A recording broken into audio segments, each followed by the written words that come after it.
Hi all welcome back. അപ്പോൾ ഇന്ന് നമ്മൾ ആംസ്റ്റർഡാമിലെ സ്റ്റൈൽ ഔട്ട്ലെറ്റ്സിൽ വരെ പോവാണ്. എന്തിനാണെന്നല്ലേ, കുറേ നാളായിട്ട് ഇവിടെ വന്നിട്ട് ഷൂസ് വാങ്ങിക്കണമെന്ന് വിചാരിക്കുന്നു. അങ്ങനെ അവസാനം ഷൂസ് കീറി പണ്ടാരടങ്ങിയപ്പോൾ ഇച്ചു പറഞ്ഞു, എന്നാൽ പിന്നെ നമുക്കൊരു ഷൂ എടുക്കാം.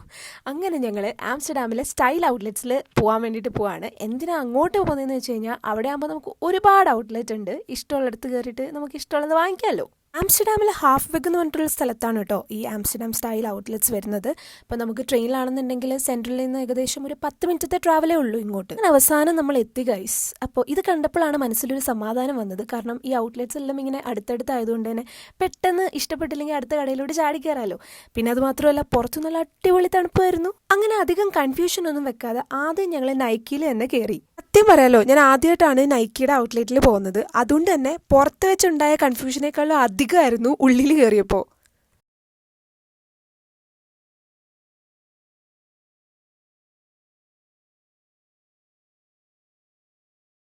അരമണിക്കൂറത്തെ പരതലിന് ശേഷം ഞങ്ങളൊരു ഷൂ കണ്ടുപിടിച്ചു. പിന്നെ അത് ട്രൈ ചെയ്ത് നോക്കാമെന്ന് കരുതി. ഷൂവിന് കാര്യമായിട്ട് ഈ ഷൂ ഇഷ്ടപ്പെട്ടെങ്കിലും എനിക്ക് അത്ര അങ്ങോട്ട് ഇഷ്ടമായില്ല. അതുകൊണ്ട് തന്നെ ഞങ്ങൾ അവിടെ നിന്ന് ഇറങ്ങി അടുത്തുള്ള ഔട്ട്ലെറ്റ്സ് കയറാൻ വേണ്ടിയിട്ട് പ്ലാൻ ഇട്ട്. അവിടുന്ന് ഞങ്ങൾ നേരെ വിട്ടത് ന്യൂ ബാലൻസിലേക്കായിരുന്നു. കാണാൻ കുറച്ച് ലുക്ക് ഉണ്ടെങ്കിലും ഈ സാധനത്തിനൊക്കെ ഭയങ്കര പ്രൈസായിരുന്നു ഗൈസ്. അങ്ങനെ എനിക്ക് മനസ്സുകൊണ്ട് ഇഷ്ടപ്പെട്ടെങ്കിലും ഇച്ചോന് അത്ര അങ്ങോട്ട് ഇഷ്ടമായില്ല. ക്രിസ്മസ് ഒക്കെ കഴിഞ്ഞു, പക്ഷെ എന്നാലും ഇവിടുത്തെ ട്രീ ഒന്നും എടുത്തിട്ടില്ല. പക്ഷെ എന്താ ഇഷ്ടപ്പെട്ടില്ല ഒന്നും. പക്ഷെ നൈക്കിയിൽ ഇച്ചോന് ഇഷ്ടമായി അല്ലേ? ഇഷ്ടമായി.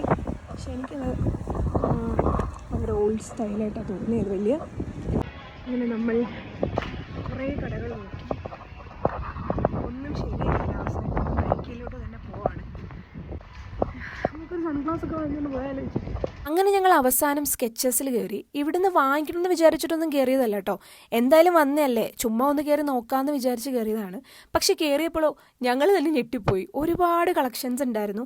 അതുമാത്രമല്ല, നല്ല അഫോർഡബിൾ പ്രൈസിൽ നല്ല ക്വാളിറ്റി ആയിട്ടുള്ള ഷൂസ് ഞങ്ങളവിടെ കണ്ടു. പിന്നെ കുറച്ച് കഷ്ടപ്പെട്ട് മനസ്സിന് ഇഷ്ടപ്പെട്ട സാധനം ഞങ്ങൾ രണ്ടുപേരും കണ്ടുപിടിച്ചു. ഷൂസൊക്കെ വാങ്ങി അല്ലേ. തണുപ്പ് ഭയങ്കര നല്ല തണുപ്പ്, നമുക്ക് സഹിക്കാൻ പറ്റാത്ത തണുപ്പായതുകൊണ്ട് ഞങ്ങൾ പകുതിക്ക് വെച്ച് വീഡിയോ എടുക്കുന്ന പരിപാടി നിർത്തി. കാരണം ഗ്ലൗസ് ഇടാതെ നടക്കാൻ പറ്റാത്ത അവസ്ഥയിൽ പോയി. ഇനിയിപ്പോൾ വീട്ടിൽ ചെന്നിട്ട് കഴിക്കണം. ആക്ച്വലി ഞങ്ങൾ പുറത്തുനിന്ന് കഴിക്കാമെന്ന് വിചാരിച്ചു. പക്ഷെ ഞങ്ങൾ കയറിയ കടയിൽ അവർ പെട്ടെന്ന് ക്ലോസ് ചെയ്യുമെന്ന് പറഞ്ഞു. സോ നമുക്ക് അവിടെ നിൽക്കാൻ പറ്റിയില്ല. അപ്പോൾ ആ ഒരു ഗ്യാപ്പിൽ വെച്ച് ബിരിയാണി ഓർഡർ ചെയ്തു. ഞങ്ങൾ വീട്ടിൽ പോയിട്ട് ബിരിയാണി കഴിക്കാൻ പോകും.